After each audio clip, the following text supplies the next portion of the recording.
para descontaminarse. Y no se cruzan los que van entrando y los que van saliendo, para luego leer la Torá, la palabra, etcétera. Un pueblo por siglos buscando la purificación. Y la misma carta a los Hebreos nos dice que el Señor, habiendo hecho una vez para siempre la purificación de nuestros pecados, se ha sentado a la diestra de Dios. Nuestras almas, según el verso 22, fueron limpias. El medio por el cual obtuvimos esa purificación fue la obediencia a la palabra de Dios.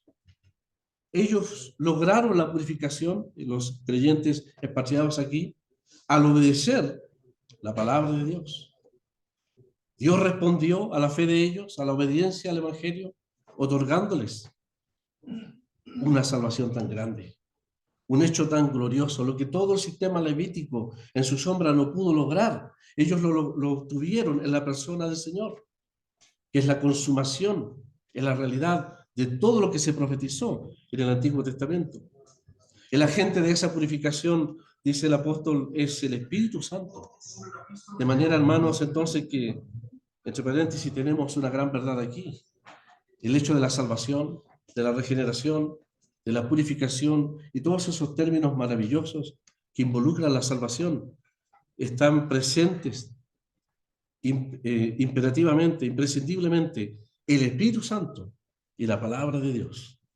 La palabra es presentada, el Espíritu Santo obra poderosamente, se obedece al Evangelio, se obedece a la fe, que es el término que se usa también, y entonces Dios otorga, a través de su Santo Espíritu, ese milagro maravilloso de la purificación.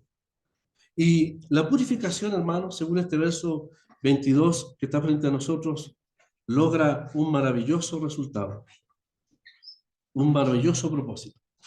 Y ese propósito es precisamente el amor fraternal. Entonces, podríamos preguntar, ¿para qué fuimos purificados? ¿Con qué propósito el Señor nos purificó? Dice, para el amor fraternal. Esta es la primera razón poderosa por la cual somos exhortados a amarnos fraternalmente. La segunda razón la encontramos en el verso 23. Yo quisiera leerlo así, como dice el verso 23, dice el verso 22 al final, la segunda parte del verso 22, amaos unos a otros entrañablemente de corazón puro, siendo renacidos. Podríamos agregar, habiendo sido renacidos, no de simiente corruptible, sino de incorruptible por la palabra de Dios. De manera que la primera expresión, la purificación, está ligada al hecho de la necesidad del amor fraternal. Y la segunda declaración del apóstol es que el amor divino debe ser consecuencia de un milagro maravilloso, que hemos sido renacidos de parte de Dios. La razón espiritual para amarnos entonces fraternalmente es que Cristo purificó nuestras almas. Y la razón divina o gloriosa, milagrosa, extraordinaria, por la cual debemos amarnos con el amor divino, es que hemos experimentado un mismo nuevo nacimiento, un mismo milagro de parte del Señor. La tercera razón para expresar el amor fraternal y el amor divino es que también, según el verso 24 y 25, donde el apóstol habla de la palabra de Dios, todos nosotros, hermanos, todos nosotros, hemos obedecido una misma palabra con la cual fuimos evangelizados. Una misma palabra con la cual fuimos evangelizados. Por eso dice al final del verso 25, y esta es la palabra que por el evangelio os ha sido anunciada. En otros términos, esta es la razón, dice, todos vosotros fuisteis evangelizados una sola vez. Varias veces escuchamos el evangelio, pero una sola vez nos convertimos al Señor. Una sola vez. La purificación es un hecho que se logró en el pasado, el día de nuestra conversión. Y eso ha sido una evidencia hasta el día de hoy, dice el apóstol, para el amor fraternal. El nuevo nacimiento es un hecho del pasado, único, irrepetible, irrevocable de parte de Dios, pero que tiene un propósito. En este caso es expresar el amor divino. Y la evangelización, que es el testimonio público, tuvo como el propósito no solo nuestra salvación, sino que nosotros también expresemos ambos tipos de amor abiertamente, públicamente, como un testimonio al mundo. De manera, hermanos, entonces, que frente a nosotros están estas tres razones por las cuales debemos amarnos unos a otros. ¿Quién tiene autoridad para hablar del amor de Dios? ¿O quién tendría autoridad para hablar de la santidad? Alguien desde este púlpito podría exhortarnos, como el apóstol dice, ser santos. La primera responsabilidad es la del que habla. Es que no hay amor, se dice por allí. En este lugar ya no hay amor, se terminó el amor. Es una expresión que la hemos oído muchas veces y repetidas veces.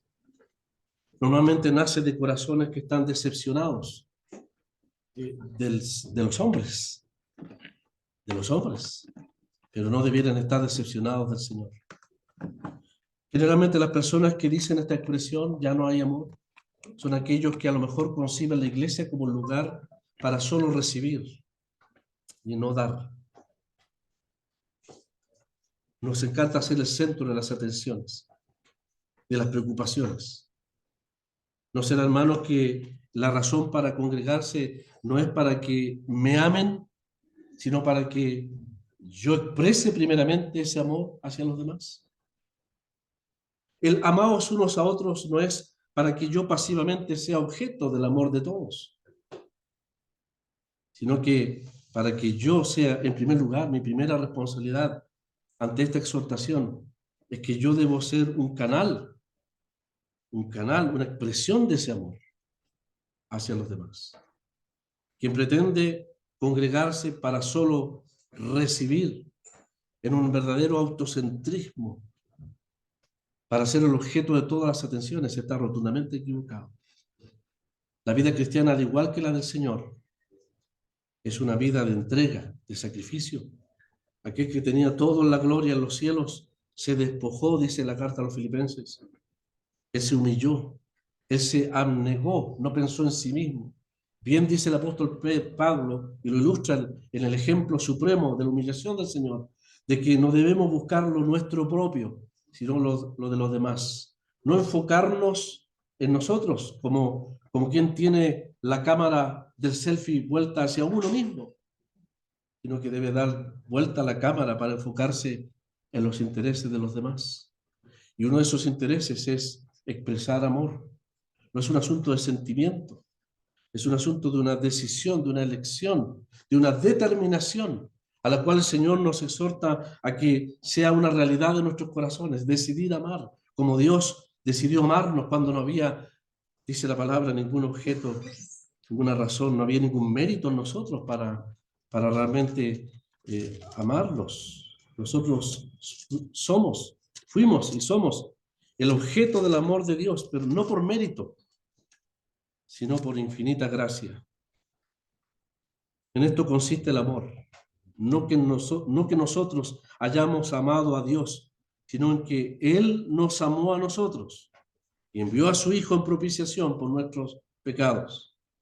En esto se mostró el amor, en que Dios envió a su Hijo unigénito al mundo para que vivamos por Él. Este verso 10 es extraordinario, porque ahí demuestra que en la cruz de Cristo, en la cruz del Calvario, allí donde el Señor consumó nuestra salvación, logró nuestra purificación, y que es la base de nuestra regeneración también. Allí en la cruz se mostró en plenitud el amor de Dios. Y aunque el apóstol no lo dice, entiendo que cuando dice que Dios lo entregó en propiciación por nuestros pecados, hermanos, allí estaba la plenitud de la ira de Dios presente también. ¿Qué es lo que merecíamos nosotros? Merecíamos la ira de Dios. Esa ira de la cual el escritor a los hebreos dice, horrenda cosa es caer en manos del Dios vivo. Esa ira era nuestra parte, nuestra suerte. De manera que cuando Dios lo entregó por amor a nosotros. Es en el Calvario donde el peso judicial de la ira de Dios cayó sobre la persona del Señor. ¿Qué podrá entender ambos extremos? Amor e ira, como la gracia y la verdad, la justicia y la misericordia, la ira y el amor se expresaron de manera plena en la cruz del Calvario. Pues el apóstol, para hablarnos del amor de Dios, para decirnos que esta es la demostración del amor de Dios, nos lleva a un ejemplo realmente extraordinario y supremo, donde nosotros merecíamos sucumbir bajo el peso de esa ira. Pero Dios decide amarnos, y ese amor no solo se expresa en sentimientos, se expresa en hechos, y un hecho tan precioso. Él dio a su Hijo, lo entregó, dice, en propiciación por nuestros pecados. Y el apóstol dice: amados, si Dios nos ha amado así, mire la altura del amor, el nivel del amor que el apóstol Juan expresa aquí. Si Dios nos ha amado así, también nosotros debemos amarnos unos a otros. ¿Será posible? ¿Será posible llegar al estándar, al nivel del amor de Dios? Sí, hermanos, es posible. ¿Será posible que yo pueda amar fraternalmente?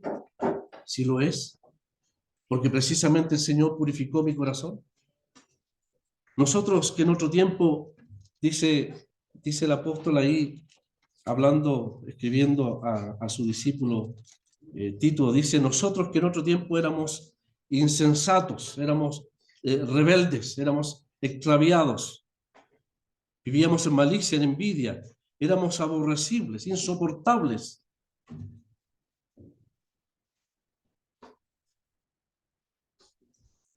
Permítame una expresión actual.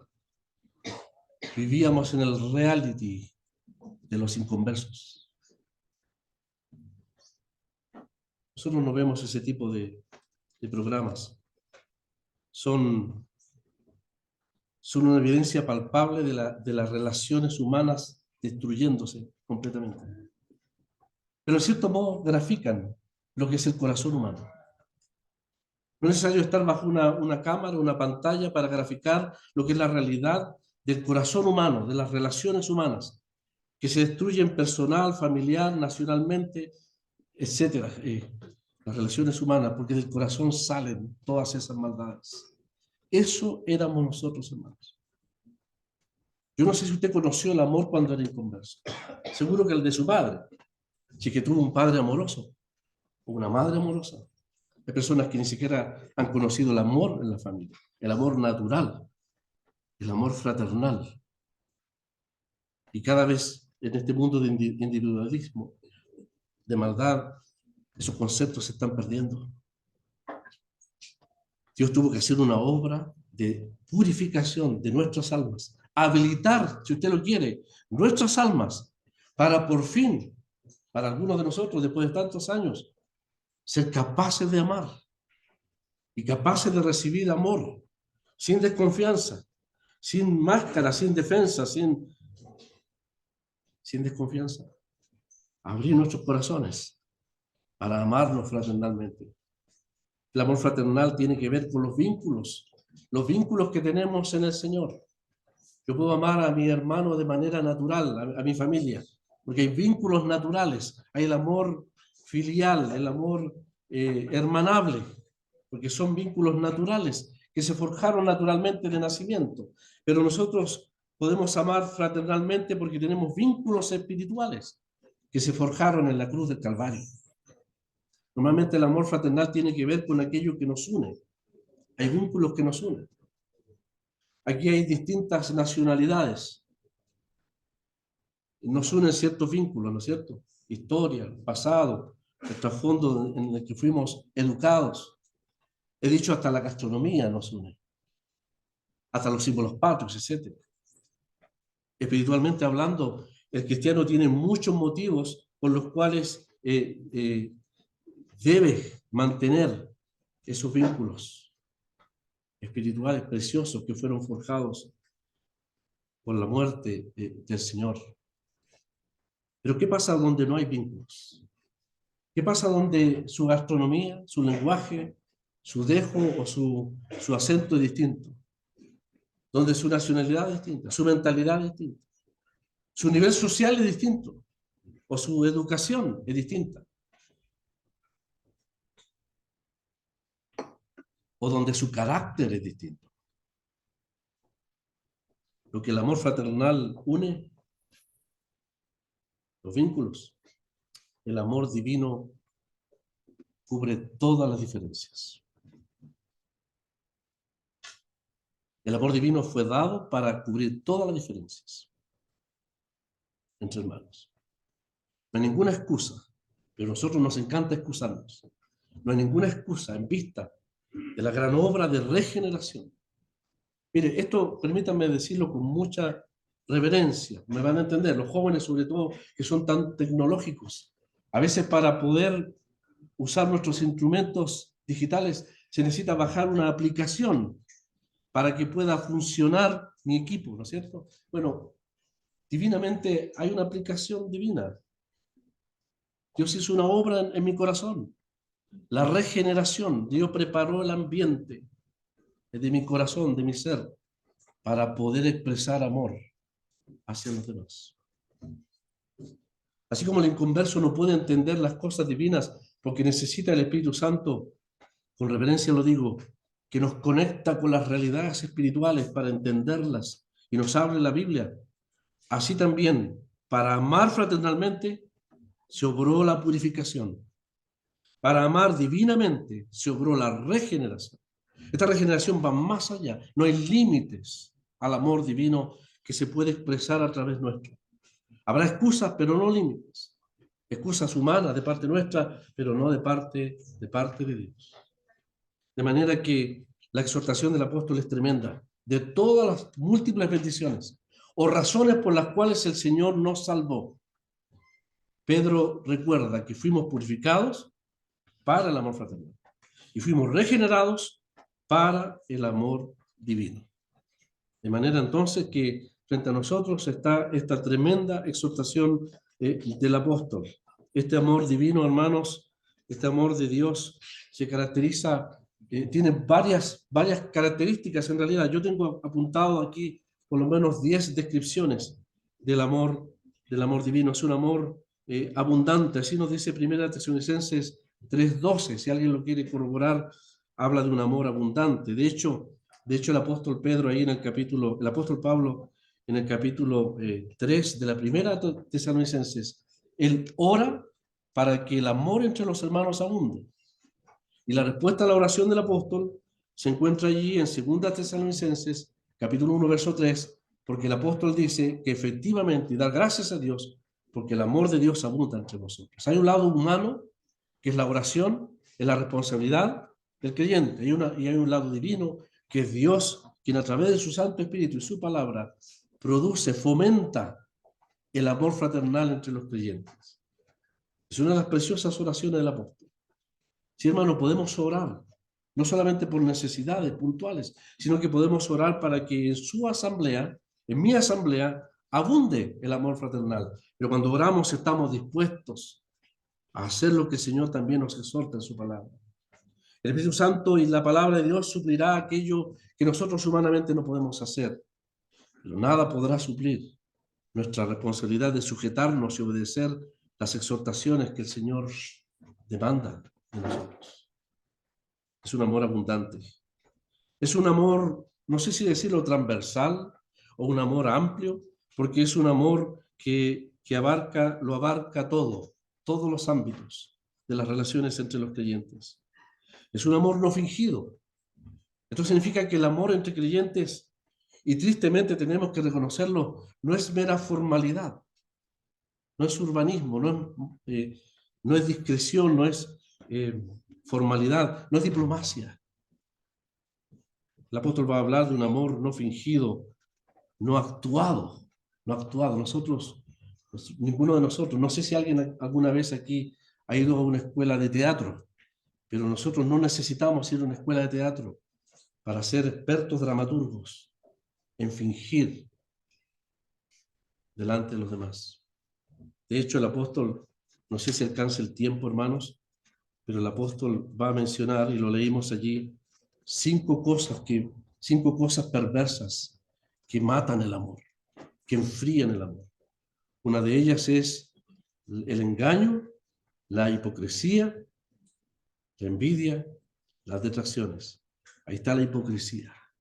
Cuando uno quiere engañar, actúa. La hipocresía siempre va arrastrada por la envidia, y la envidia lleva adelante lo que podríamos llamar las detracciones, el destruir la reputación del hermano.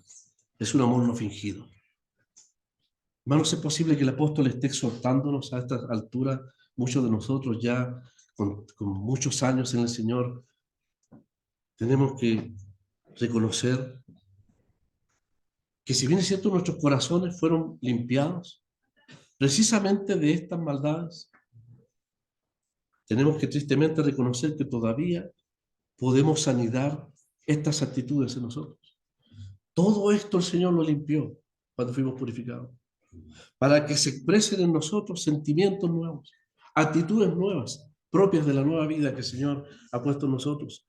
Habla de un amor no fingido. Habla, el mismo verso 23 lo caracteriza y dice, amaos unos a otros entrañablemente.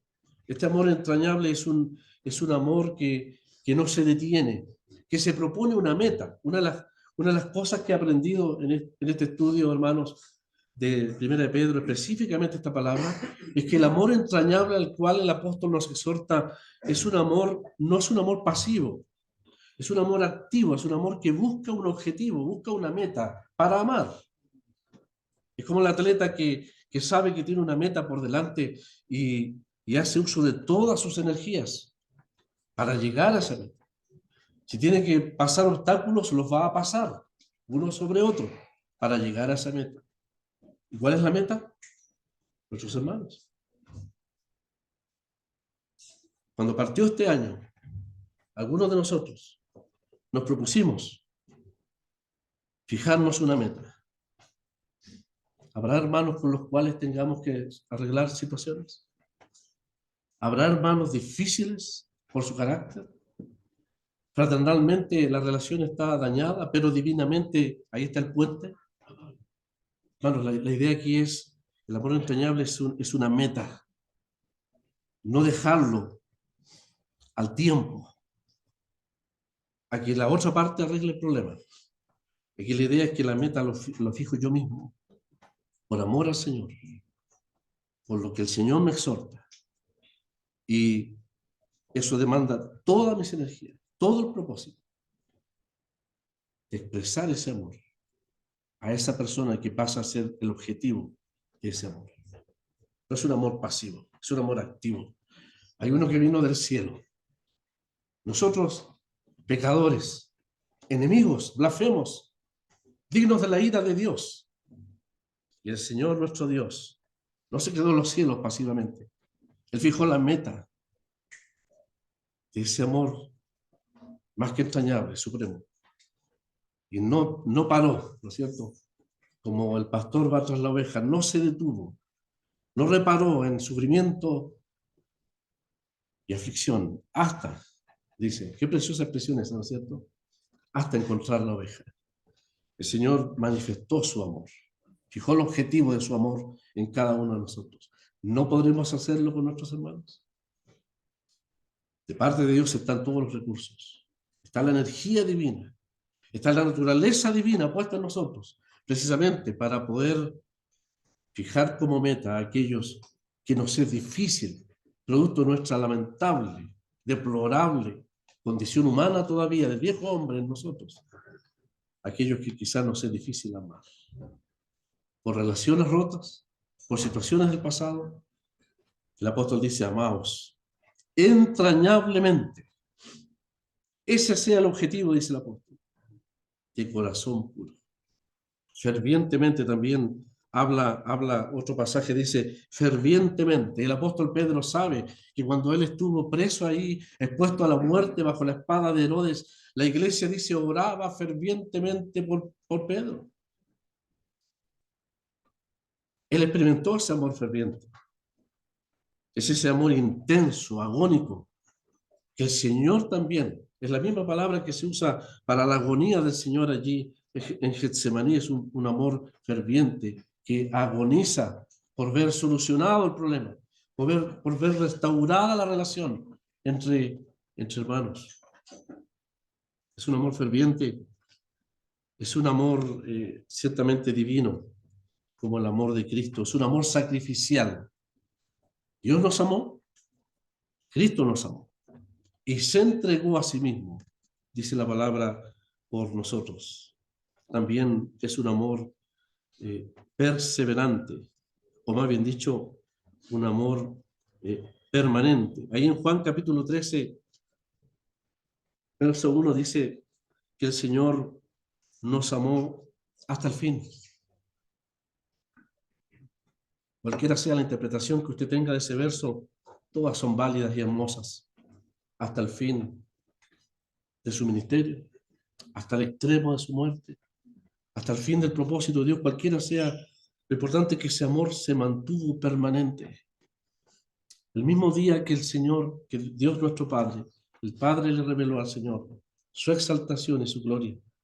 Él no nos olvidó como los poderosos y portentosos de este mundo, que se encierran en sus palacios de marfil y se olvidan de las necesidades de los demás, sabiendo que el Padre le había entregado todas las cosas en sus manos y que Dios iba, y sabiendo también los planes satánicos, qué sabiduría, qué omnisciencia del Señor, qué exaltación del Señor anticipada. Dice Juan ahí, nos amó y nos amó hasta el fin, hasta el extremo.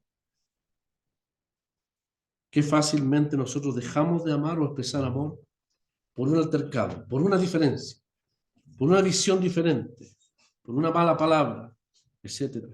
Cómo el Señor nos demanda a examinarnos y a ser firmes en el propósito de amarnos, sabiendo que hay un texto que dice ahí, el amor cubrirá multitud de faltas. El amor cubrirá multitud de faltas, de debilidades, de errores personales también. Así que, hermanos, el amor divino, el amor por el cual somos exhortados, es un amor que ha sido derramado en nuestros corazones.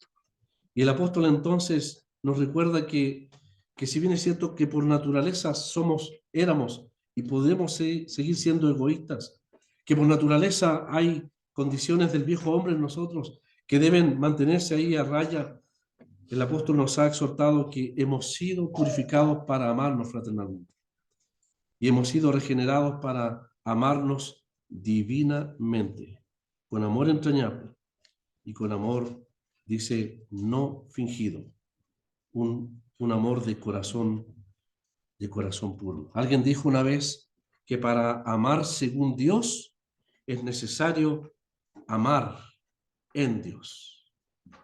Creo que eso resume la primera carta de Juan.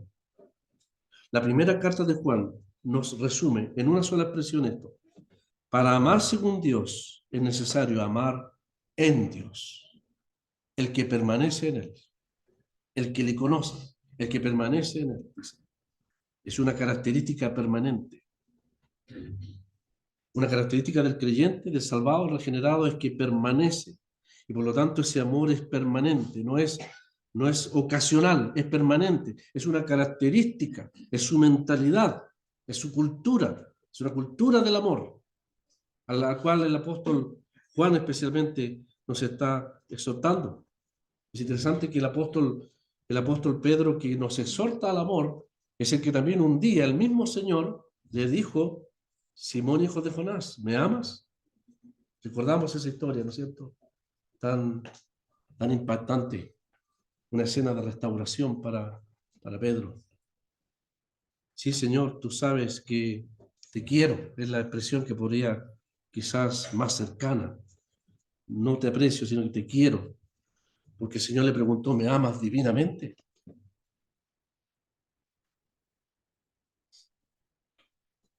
Y le preguntó de nuevo, tú sabes que te quiero. Y luego entonces el Señor va profundamente al corazón y al pasado inmediato de Pedro. Simón, hijo de Jonás, ¿me quieres? Y entonces el silencio del apóstol Pedro ya no alardea, ya no dice, aunque todos te negaren, se comparándose a los demás, porque el amor no alardea. El amor que alardea es orgullo, es vanidad. El amor se expresa en silencio, más que palabras, son hechos. Hay uno que en la cruz del Calvario cayó de amor, más que palabras, fueron hechos. Él se entregó. Y el profeta dice, cayó de amor en silencio. Pedro, el probado, el zarandeado, entendió que el amor no se puede alardear, sino que el amor hacia los hermanos y especialmente hacia el Señor se debe expresar con hechos reales. Llegaría el día en que efectivamente, en el poder de la nueva vida, en el poder del Espíritu Santo, Pedro efectivamente demostraría el amor sacrificial hacia Cristo, en cierto modo correspondiendo, si se pudiera, al mismo amor sacrificial de Cristo por él. Ya no sería solamente quererle y apreciarle, producto del vínculo fraternal que se forjó durante 3 años entre discípulo y maestro. Ahora sería el discípulo que daría la vida. Eso es amor divino, amor sacrificial por el Señor en el martirio, pero en silencio, no comparándose a los demás. El que mucho habla, poco hace. El que calla puede ser mucho, si lo hace motivado realmente por el amor del Señor. Ya el tiempo va pasando. No quisiera abarcar lo que dice aquí el verso 2, pero permítanme, hermanos, recordarme a mí mismo y a todos ustedes aquellas cosas que el apóstol presenta frente a nosotros como los obstáculos al amor. Lo sabemos, porque son realidades, tristemente, de nuestros corazones a veces no juzgados delante del Señor. Dice, desechando toda malicia, todo engaño, verso 1 del capítulo 2, toda hipocresía, envidia y todas las detracciones. Aquí todo es plural.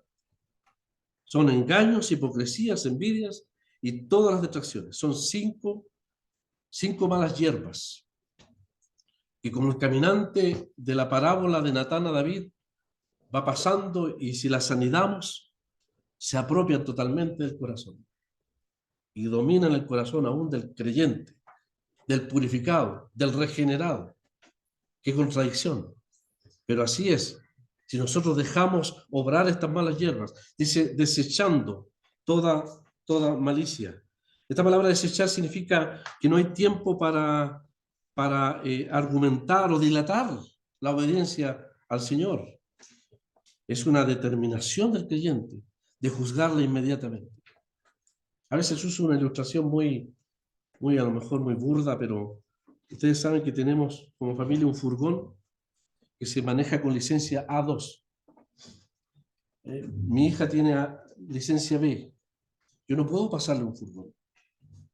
Si ella manejara un auto con clase B y un policía, un carabinero la detuviera, es posible que le dé un parte, un ticket, como llaman en otros países, y la deje ir, como a veces pasa. Pero si ella manejara mi furgón, no solamente tendría un parte, sino que sería detenida inmediatamente. ¿Por qué se detiene inmediatamente? Porque usted no puede arriesgarse. La ley contempla que las consecuencias que pueden venir de seguir manejando eso pueden ser mortales y fatales. Mortales. Ese furgón puede destrozar un vehículo pequeño y matar muchas vidas. Pero dice, desechar, dice. Es un mandamiento de una sola determinación. Pero cuando yo permito la malicia anidarse, cuando yo permito el engaño, la hipocresía, y llega a estremecer pensar que la envidia también, cuando estas cosas empiezan a crecer, hermano, ¿quién puede medir las consecuencias del daño hacia los hermanos? El daño primero hacia a mí mismo, hacia los hermanos y en medio del pueblo de Dios. Parad, dice el apóstol. Inmediatamente surja como pájaros pasen por nuestra mente, debemos juzgarlas delante del Señor. David permitió, dice en la parábola, a ese caminante, que era la malicia, la concupiscencia, y se posesionó a su corazón. Y vaya el desastre que ocurrió, ¿no es cierto? Nosotros no podemos ser indulgentes, tolerantes, darnos el lujo, permítame decirlo, delante del Señor de permitir estas cosas. El Señor demanda la más severa determinación de juzgar inmediatamente estas cosas, porque como una bola de nieve puede causar mucho daño. Para de una vez por todas, dice el apóstol. No hay tiempo para, ni siquiera nos dice, lucha con estas cosas, no, es inmediato. Y el poder de la nueva vida puede hacerlo, el Espíritu Santo puede ayudarnos a vencer esto que aquí llama la malicia. La malicia tiene que ver con toda maldad. El engaño tiene que ver con el dolo, el abiertamente engañar en muchos aspectos. No hay tiempo para dar especificaciones. Pero detrás del engaño o de la mano del engaño viene la hipocresía, de la cual hemos mencionado. Y finalmente vienen las envidias, esas envidias tan propias del corazón humano. No estamos hablando de inconversos o de personas que son mundanas. Estamos hablando de regenerados, de purificados, que permiten estas cosas en sus corazones. La envidia aún en el ámbito al servicio al Señor. La envidia por el que te hace sombra, la envidia, etcétera. El corazón es susceptible como la benzina al fuego. Así es la envidia en el corazón humano. Y la envidia va acompañada de la detracción. Esto de dañar la reputación de algún hermano. Es una bola de nieve que va creciendo, donde definitivamente la persona pierde los escrúpulos y pierde toda contención, todo control, provocando un desastre en medio del pueblo de Dios. David venció y se escuchó el canto que decía: David hirió Saúl a sus miles y David a sus 10,000. Dice la palabra que ese mismo día Saúl no miró con buenos ojos a David. Brotó la malicia. Conocen ustedes la historia. Luego vino el engaño. Le daré a mi hija. Quiero que seas mi yerno. Después vino la hipocresía. El rey te ama. Mandó un mensaje. El rey te ama. Ahí vino la hipocresía, la envidia. Y después ya se desató el odio completo para la destrucción de este hombre David. Ese es el caso de David. Podríamos decir el hombre espiritual que sí sabe reaccionar frente a estos hechos. No responde igualmente, no mal por mal. Si es objeto de engaño, hipocresía, envidia, él responde con paciencia, esperando en el Señor, confiando en su protección y su seguridad. El mismo David también tiene la bendita experiencia de una relación de amor fraternal muy hermosa con este personaje bíblico que es Jonatán. Aquí hay dos contrastes, dos caricellos. Permítanme ilustrar a Saúl, si me lo permiten, hermanos, como el hombre en la carne, que es envidioso, es detractor, que le baja el perfil, que lo critica todo, que está motivado por la envidia, que está motivado por la amargura, que no tiene paz, que si hay un demonio que lo atormentaba, era el demonio de la envidia. Los hermanos me entienden. Nosotros sabemos lo que significa, no andamos buscando un demonio detrás de cada árbol. Pero si me permiten ilustrarlo, si hay un demonio que pudiese, metafóricamente hablando, hay algo más terrible que la envidia, que carcome los huesos, dice la Escritura. En cambio, Jonatán, para terminar, Jonatán sí expresó el amor fraternal. Porque tanto David como Jonatán tenían un mismo objeto de amor. Era la gloria de Dios. Era la victoria de David sobre las huestes enemigas. Y Jonatán vio en David a su Salvador, prácticamente su Redentor. Se lo dijo a su padre. Él puso la vida por nosotros. No hable así, padre, le dice. Él puso la vida por nosotros. y logró una gran salvación.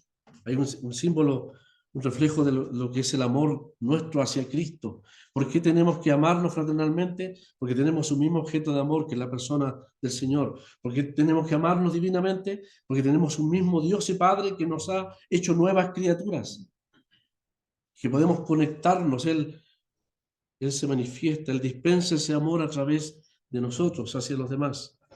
Entonces, el amor fraternal es el amor que brota del aprecio del sacrificio de otros. El amor fraternal de Jonatán se expresó cuando renunció a sus propios derechos. El talabarte, la espada, las insignias del príncipe fueron dadas a David. Volviendo al caso del apóstol cuando dice, no pensando en nosotros mismos, prefiriendo los unos a los otros. Y también es un amor dispuesto a servir. Fue Jonatán que le dijo a David, todo lo que quieras, te serviré. Lo que tu alma deseare, haré por ti. Esa debe ser la actitud de los creyentes, unos con otros. Hermano, ¿qué quieres que te haga? Como en el supermercado, ¿no es cierto? Estoy para servirte. He venido aquí para servir, para dispensar. No solo para recibir, para dar. Y si no dan amor o no expresan eso hacia mí, no importa. Lo importante es que lo hago para el Señor y para su gloria. Si otros me han defraudado, no cierro mi corazón como hacen inconversos. Mi corazón sigue abierto, me doy por entero a toda relación entre hermanos. Porque el apóstol dice, no os canséis de hacer el bien, aunque otros nos defrauden. No os canséis de hacer el bien. Y una expresión de hacer el bien es amar a los hermanos. Y finalmente, es un amor que sufre por la injusticia. Sufre por la injusticia. Se levantó frente a su padre. No hable así, padre, de David. El creyente que ama está dispuesto a defender. Como dice el apóstol Pablo, no me indigno. ¿Cuándo Pablo se indignaba? Cuando se cometía una injusticia contra un hermano. Estaba dispuesto a parar el asunto allí, porque es una expresión también del amor fraternal. Que el Señor bendiga su palabra, hermanos, le bendiga ampliamente a todos y Él continúe en su gracia guiando a los hermanos que nos van a exponer también la palabra. Muchas gracias. Amén.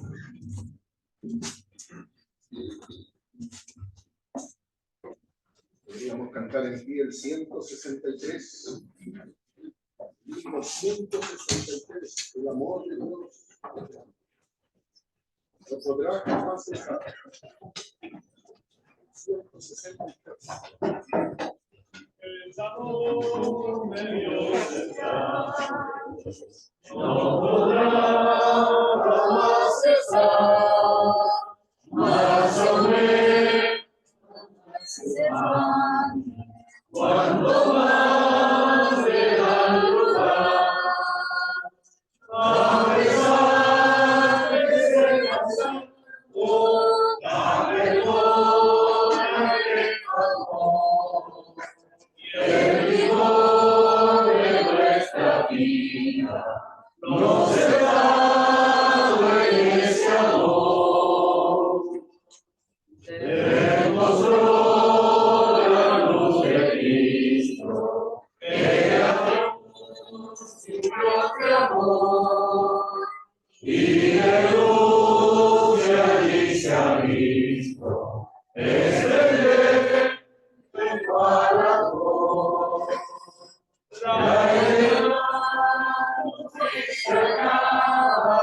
En la cruz satisfacción, a la paz que Dios nos da, su bebé corazón. Oh, qué triunfo más brillante en el cielo. Y esa ya representante de su cuerpo que salvó. Salvador por el sobre la cruz. Y Jesús ha demostrado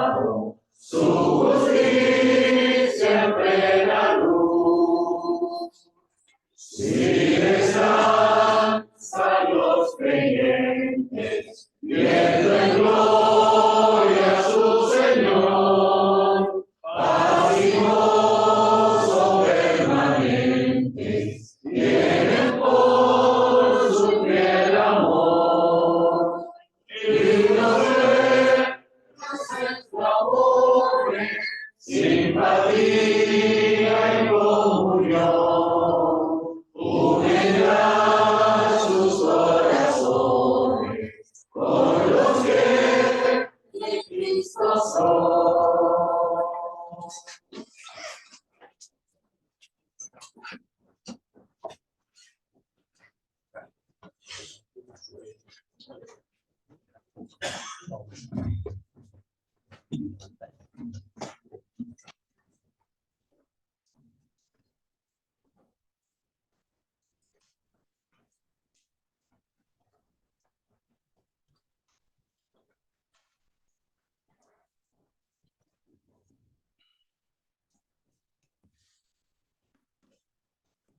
Muy buenos días, ya casi buenas tardes, y ya queremos darle la bienvenida a los que llegaron un poco tarde por su inconveniente en el camino, pero estamos contentos que llegaron bien.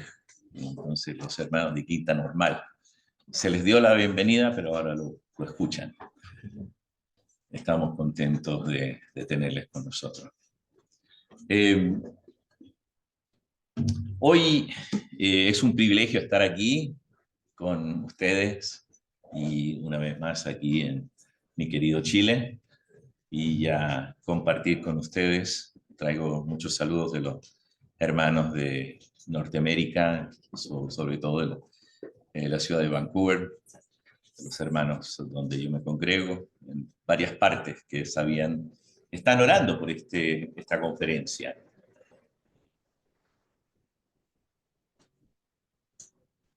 Quisiera, en las dos reuniones y las dos porciones que me van a tocar a mí, predicar la palabra, vamos a tomar dos capítulos en el libro de los Salmos, el Salmo 111 y el Salmo 112. Vamos a mirar al 111 esta mañana y el 112 más adelante en la tarde. El 111, y ahí tenemos, voy a compartir en unos momentos mi pantalla, pero vamos a leer del versículo 1 de Salmos 111. Ahí arriba, en este salmo y también el que sigue, dice la palabra aleluya, aleluya. Y comienza con: alabaré a Jehová con todo el corazón, en la compañía y congregación de los rectos. Grandes son las obras de Jehová, buscadas de todos los que las quieren. Gloria y hermosura es su obra, y su justicia permanece para siempre. Ha hecho memorables sus maravillas, clemente y misericordioso es Jehová. Es dado alimento a los que les temen. Para siempre se acordará de su pacto. El poder de sus obras manifestó a su pueblo, dándole la heredad de las naciones. Las obras de sus manos son verdad y juicio.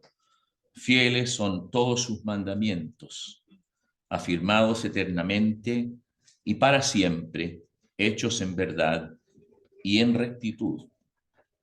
Redención ha enviado a su pueblo, para siempre ha ordenado su pacto. Santo y temible es su nombre. El principio de la sabiduría es el temor de Jehová. Buen entendimiento tienen todos los que practican sus mandamientos. Su loor permanece para siempre. Que Dios bendiga su palabra. Amén.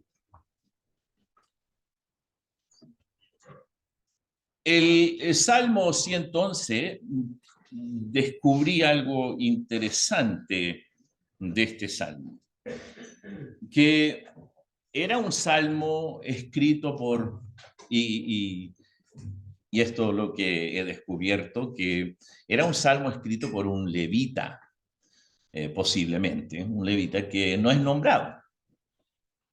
Es una persona que estaba preocupado por el pueblo de Dios.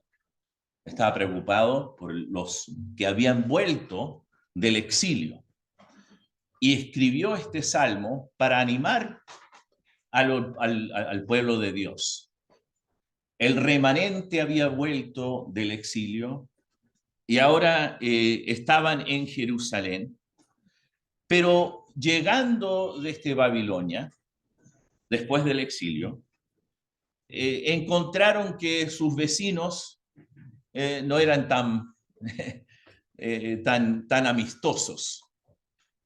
Encontraron también que los oficiales persos que estaban en ese lugar, además de eso, ellos no eran muy cooperativos con la situación económica, y sin embargo, Esdras, el escriba, y también Ageo, el profeta, describe algunos de estos problemas en sus libros que escribieron acerca del pueblo de Dios. Y vemos que ellos tenían muchos problemas también al volver y tener todos estos problemas. Ellos no eran muy generosos o muy amables el uno con el otro. El tema coincide, ¿no? Entonces vemos cómo este levita escribe, y estos salmos que se escriben aquí tienen algo muy especial. El salmo, primeramente, este salmo que vamos a leer ahora, era para recordar al pueblo de Dios que deberían poner en prioridad las cosas de Dios. En segundo lugar, para confiar en cada necesidad que tenían. Ahora, uno dice, sí, eso es muy bueno, eso estamos de acuerdo con usted, pero tenemos que recordarnos siempre que esto es algo que muchas veces nos olvidamos de la bondad y la misericordia de Dios. Los del remanente que habían llegado del exilio eran personas que realmente habían venido de otro país, se habían básicamente criado, nacidos allá en Babilonia, pero tenían ese anhelo de llegar a la tierra prometida que se le había prometido Dios hace muchos años. Y el derecho de ellos era volver a la tierra. Pero tal cual como en cualquier situación, tenemos anticipación y anhelamos ciertas cosas en nuestras vidas. Pero al llegar a nuestras metas, a veces hay dificultades. ¿Me entienden? A veces hay problemas porque siempre nosotros tenemos un ideal de lo que va a ser o que será. Y en realidad, cuando uno llega a esa meta, puede ser en su carrera, puede ser hasta en el matrimonio, puede ser en muchas circunstancias en nuestras vidas.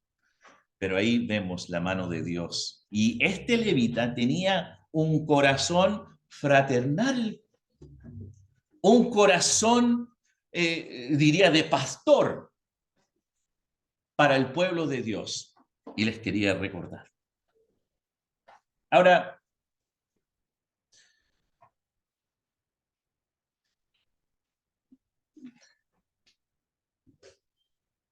voy a compartir mi pantalla. Espero que se vea. ¿Se ve? Sí, se ve bien. por ahí no. Y ahí está escrito la palabra aleluya. Aleluya. Ahora, nosotros, especialmente entre nosotros los hermanos, no somos tan así carismáticos en nuestra manera de saludarnos, así a veces somos muy serios. Y eso está bien, no está mal. Pero una de las cosas que nuestros hermanos pentecostales, que tienen, a veces ellos tienen un poco de vida. Ahora, de repente sobreusan ciertas frases. Entonces, para ellos, un gloria a Dios, un aleluya, es una palabra así desechable. Una frase desechable, por decirlo así. Pero cuando vemos en la palabra de Dios, aquí dice aleluya, ¿qué significa? Significa gloria a Dios. Significa algo importante. Y vemos cómo, y lo tengo escrito aquí,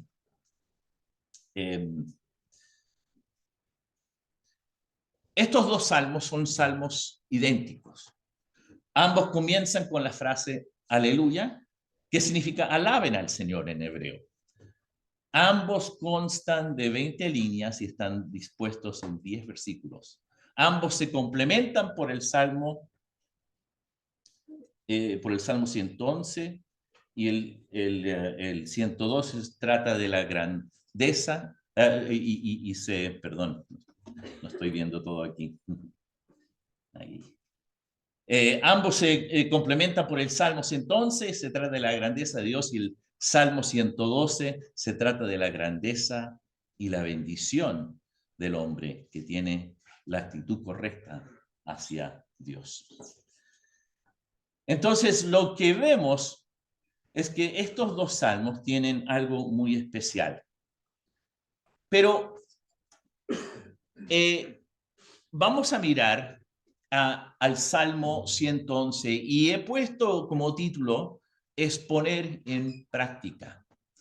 Este levita tenía un corazón para el pueblo de Dios, quería lo mejor para ellos y él veía los problemas que estaban surgiendo entre el pueblo. Primeramente, él pone esta palabra, aleluya. Él dice, en el principio debemos alabar a Dios. Y comienza, en el versículo 1, comience con la adoración y la alabanza en todo momento de nuestras vidas. Entonces él estaba dando una instrucción al pueblo de Dios y lo estaba animando para hacer eso. Ahora, si nosotros no podemos regocijarnos en nuestras circunstancias, siempre podemos regocijarnos en el Señor. Voy a repetirlo. Si uno tiene circunstancias que son difíciles, es difícil a veces regocijarse. Puede ser cualquier situación en su vida, puede ser alguna tristeza, alguna cosa que le ha afectado económicamente o en la familia o en su carrera, su profesión, su trabajo. Pero siempre nosotros tenemos el privilegio y la relación con el Señor que nosotros podemos regocijarnos en Él. Uno tiene que escoger eso para realmente salir adelante en las cosas del Señor. Entonces, Él está diciendo, mira tus circunstancias, ustedes están en esto, y realmente este primer versículo nos enseña que nosotros a veces nos tenemos que agarrar, ponernos los pantalones, por decirlo, agarrarnos de las botas, como se dice en inglés, y realmente alabar al Señor. Cuando uno se levanta en la mañana, ¿qué pensamos? Necesito un café. Pero decimos, Señor, venga lo que venga, te voy a alabar. No creo que todas las mañanas es así. Estamos pendientes de lo que tenemos que hacer, los niños, esa cosa en el trabajo que tenía que completar, todo eso viene. Y los problemas siempre se presentan, pero al principio del día uno puede tomar esa decisión y decir, aleluya, alabemos al Señor. Aquí vemos como en este primer versículo, él quiere decir al pueblo de Dios, al remanente, tomemos esta decisión de alabar al Señor en todo momento. Y dice también, en la compañía y congregación de los rectos. Estaba hablando el hermano Rodolfo acerca de, hay algunos que se han perdido, algunos que ya no asisten. Un hermano me dijo esto, durante la pandemia, cuando estaba comenzando y estábamos teniendo esas reuniones por medio de Zoom. Y en conversación con él me dijo, sabe hermano, al final cuando esta pandemia se termine, ahí vamos a ver quién realmente es fiel al Señor. Yo le dije, bueno, puede ser. ¿Sabe qué? Ese mismo hermano en este momento no se congrega. Sus propias palabras. Me da pena. Me da mucha pena, porque es un hermano que tenía responsabilidad. Yo mantengo una relación con él, lo llamo, nunca me llama a mí, pero voy a seguir. Porque nosotros tenemos un gran privilegio de ser parte de la familia de Dios. Y si nosotros tenemos ese privilegio y un hermano alejado no está disfrutando de la bendición de estar con los otros hermanos congregándose, está perdiendo. Piense, y me gustó mucho la meta que propuso el hermano Rodolfo, de pensar en alguna persona, y podemos ampliarlo un poco, con que tenemos que arreglar las cuentas. Pero también aquellos que a lo mejor se han apartado de las cosas de Dios, se han ido por alguna razón u otra. Oremos que Dios nos indique a aquellos que se han apartado y se han alejado. Y ahí él dice, yo alabaré a Jehová con la congregación. No sé cómo usted se siente, pero yo creo como esta es la primera conferencia que se está dando aquí en San Felipe, y cuando comenzamos a cantar, qué alegría, porque estábamos alabando al Señor, poniéndole en prioridad. Eso es lo que está diciendo este levita.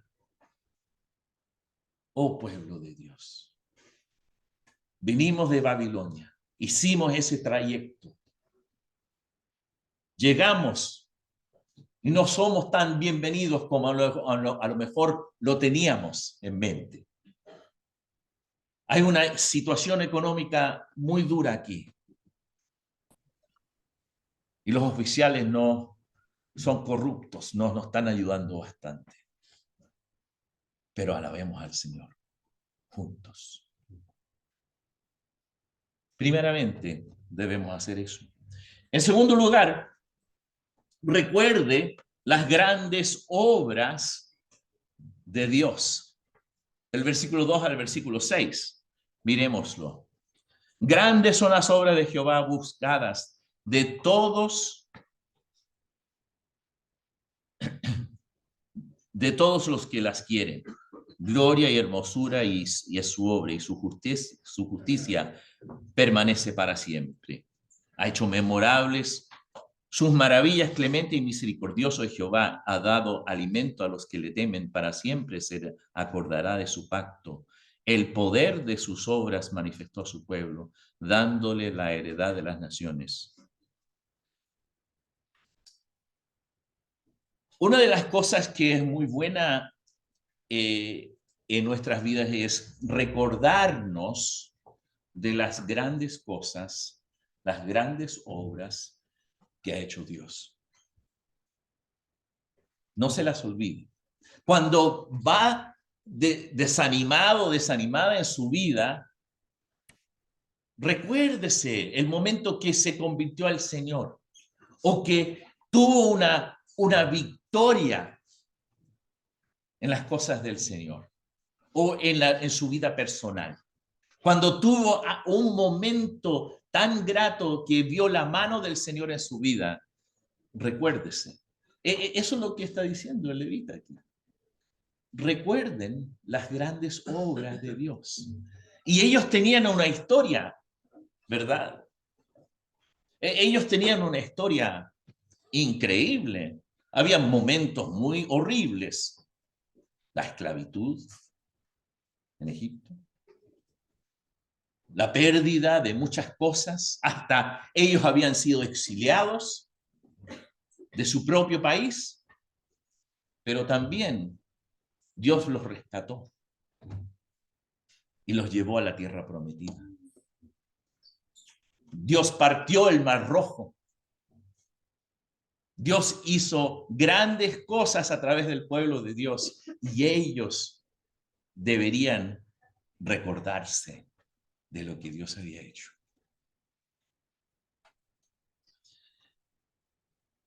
Ahora, vivir en el pasado tiene sus méritos. Vivir en el presente es importante también. Si uno siempre se recuerda, es como esos deportistas o actores del cine que se hacen todas las cirugías porque quieren mantener esa juventud. Déjese las canas. Eso me pasó a mí.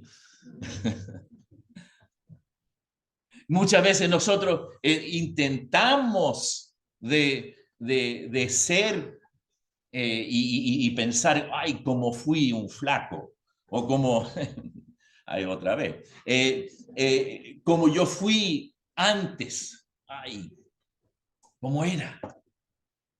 Eso está bien, pero acuérdese que uno también se tiene que aceptar como es en el día de hoy. Pero aquí el levita, en este salmo, nos enseña que a través de recordarnos de las grandes obras de Dios, nos animamos. Y eso es lo que él dice. En Levítico 23 no vamos a leerlo. Ahí nos enseña se enseñó al pueblo de Dios que ellos tenían grandes fiestas que se realizaban todo el año. La manera en que eso se celebraba era para recordarse de la bondad, de la generosidad, del amor de Dios. Esos salmos de ascenso que se encuentran ahí por ahí el 120, 21, 121, esos salmos ellos subían a Jerusalén cantando esos salmos para las fiestas. Nosotros tenemos el privilegio de cantar himnos, de estar juntos, estudiar la Biblia. Pero también tenemos algo muy especial. Cada domingo, en la mañana, tenemos el privilegio de partir el pan y tomar la copa y celebrar la Santa Cena del Señor. Eso es precioso. Yo estaba contándole a los hermanos, creo en Santa María, que es interesante.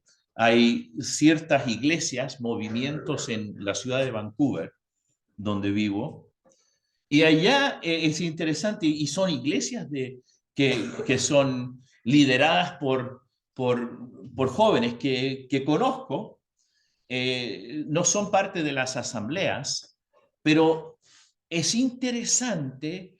Hay dos iglesias y dos movimientos distintos y están creciendo increíblemente.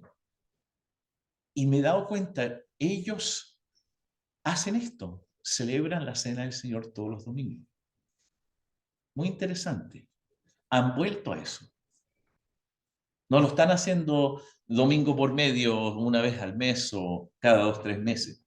Se están recordando de quién es Dios y la grandeza de Dios. ¿Cuál es la cosa que hacemos en la cena del Señor? Damos gracias a Dios que dio su Hijo en la cruz del Calvario. Murió, fue sepultado, resucitó de entre los muertos y vive. Y nosotros estamos adorando y celebrando y alabando el nombre de Cristo a través de ese privilegio que tenemos nosotros. Recuérdese de las grandes obras que ha hecho Dios en su vida, en la vida de su familia, en la vida de su asamblea. Recuérdese de lo que Dios ha hecho. ¿Cuáles son las cosas que Él les recordó? Las maravillas. ¿Cuáles eran esas maravillas? El maná en el desierto. Proveyó alimento todos los días. Los cubrió con una nube. Les dio fuego.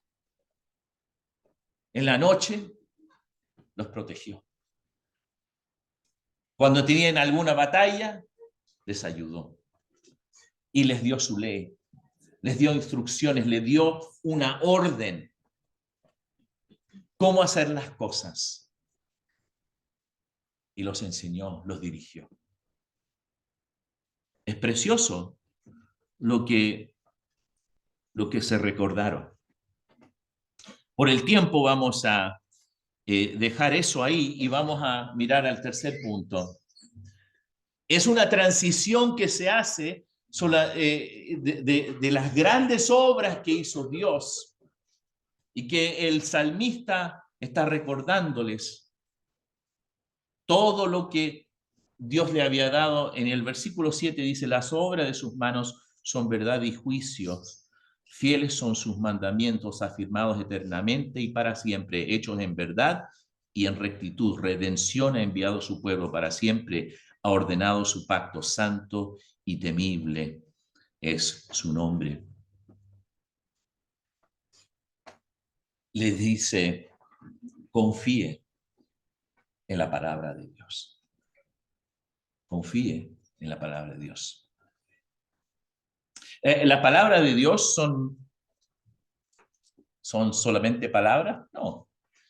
Cada uno de nosotros tenemos un respeto, una reverencia, un aprecio para la palabra de Dios. La palabra de Dios, del punto de vista del que habla, es infalible. Tiene autoridad en nuestras vidas. Con los hermanos estábamos hablando de eso hace el día sábado, cuando se estaba haciendo aseo aquí en el local. Y yo conozco varios jóvenes que son formados en seminarios, y ellos no ven la palabra de Dios de la misma manera en que nosotros la vemos. Sin embargo, se había escrito para el campamento bíblico que las cosas en que creemos como campamento, y una de las cosas que la palabra de Dios es infalible.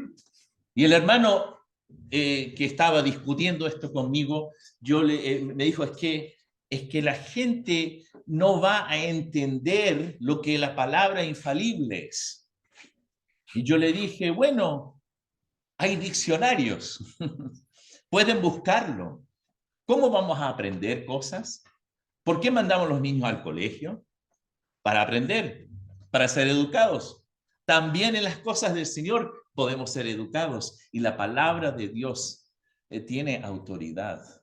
Ahora, la pregunta que uno tiene que hacer es, ¿tiene autoridad en la vida suya? ¿Tiene eso que cuando lee la Biblia, confía en la Biblia, pero sabemos que la palabra de Dios es como un espejo? ¿Cómo reaccionamos a lo que la palabra de Dios nos enseña? ¿Hacemos los arreglos cuando vemos que estamos mal o estamos equivocados? Aquí, él dice, confíe en la palabra de Dios. Hemos estado en esta situación económica, personal. Hemos llegado desde Babilonia y tenemos enemigos, pero Dios es bueno. Digan aleluya. Alaben a Dios.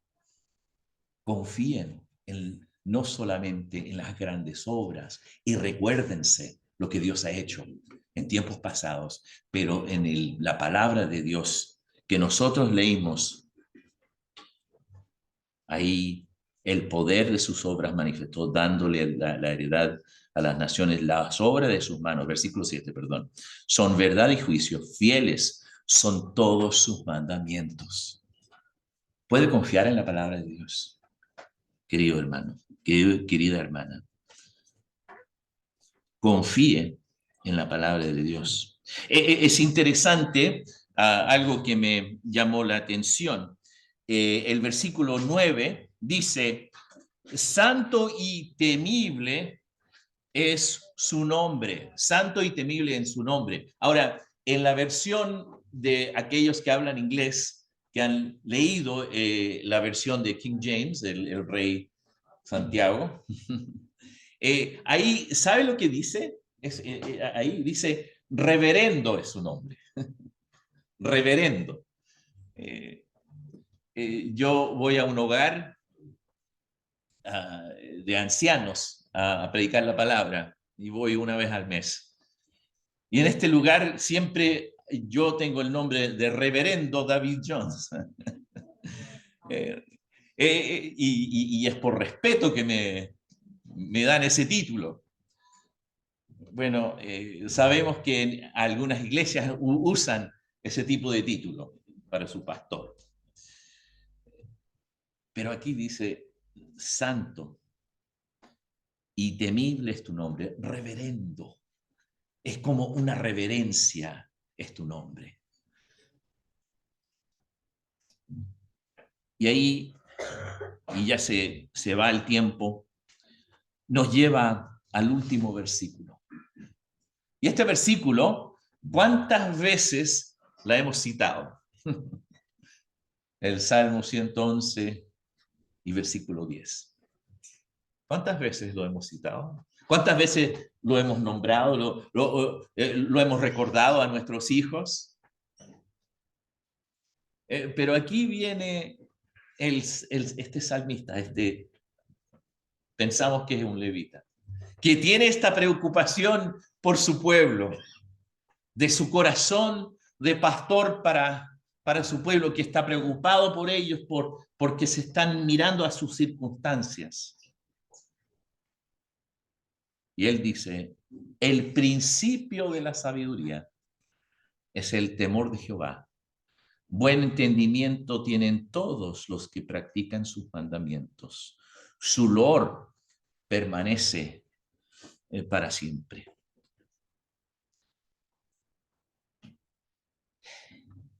La grandeza de Dios. En mis apuntes lo tengo en esa palabra en inglés, awesome. Awesome. La grandeza de Dios. ¿Qué es? Nos lleva a realmente temer a Dios. Ahora, sabemos que el temor de Dios no es como un temor que tenemos de un criminal o tenemos de alguna, de a lo mejor alguna enfermedad. El temor de Dios es basada en el amor de Dios.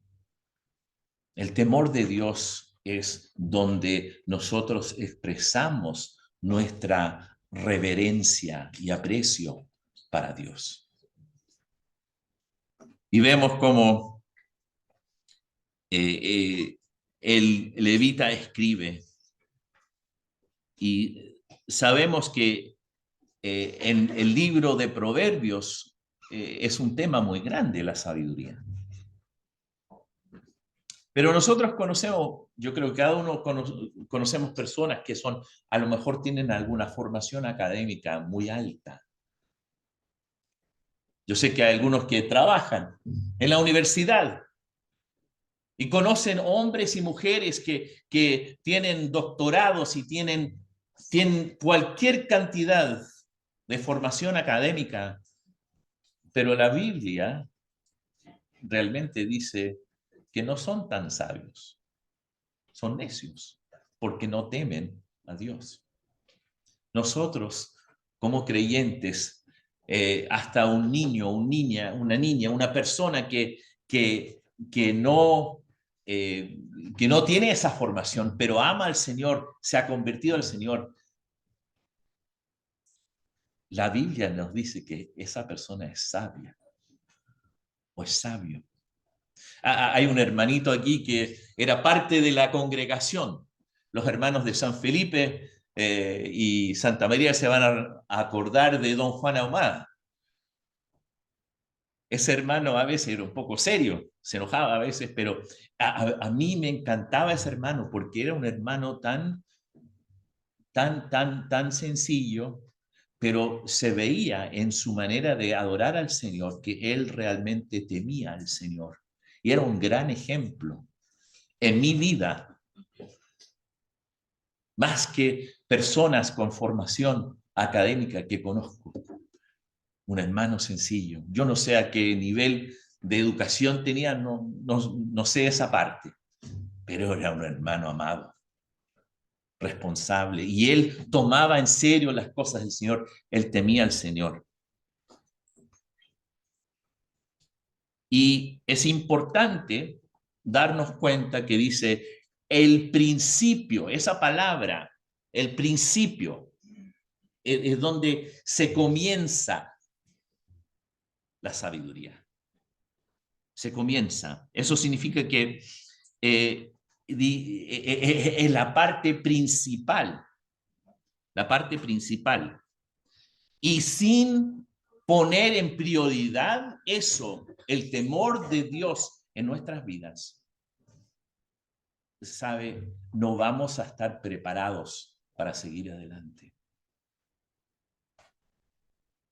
Quisiera animarles, hermanos, de un levita, con las palabras de un levita que se preocupó de su pueblo y nos dijo estas cosas. Obedezcan la voluntad de Dios en su vida.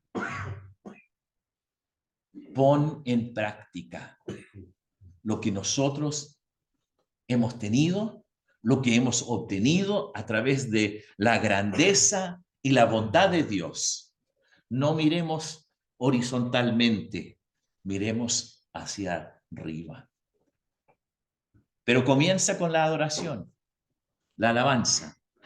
Recuérdese de las grandes obras de Dios. Confíe en la palabra de Dios y también obedezca la voluntad de Dios. Que Dios bendiga su palabra. Amén.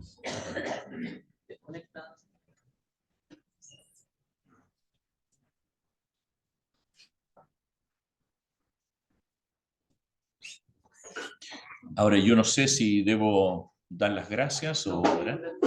Ya, ahí está, ya. Muchas gracias.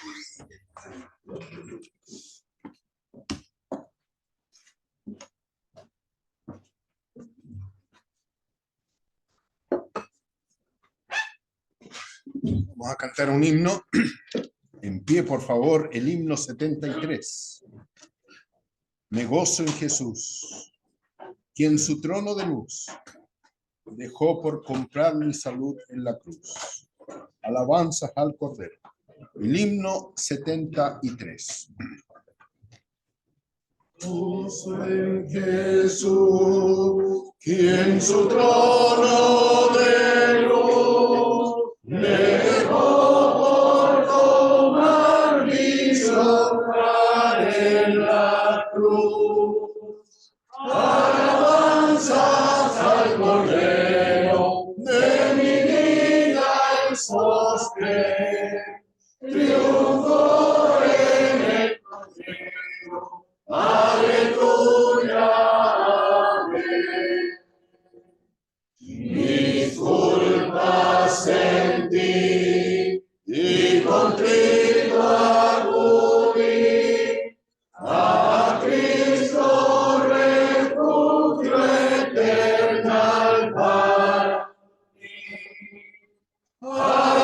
Alabanzas al Cordero, de mi vida el sostén, triunfó en el madero. Aleluya. Y así tengo yo en Jesús que me amó, la paz y el perdón que su sangre compró. Alabanzas al Cordero, de mi vida el sostén, triunfó en el madero. Aleluya. Si hay penas aquí, gozo eterno don Cristo prepara lugar para ti. Alabanzas al Cordero, de mi vida el sostén, triunfó en el madero. Aleluya.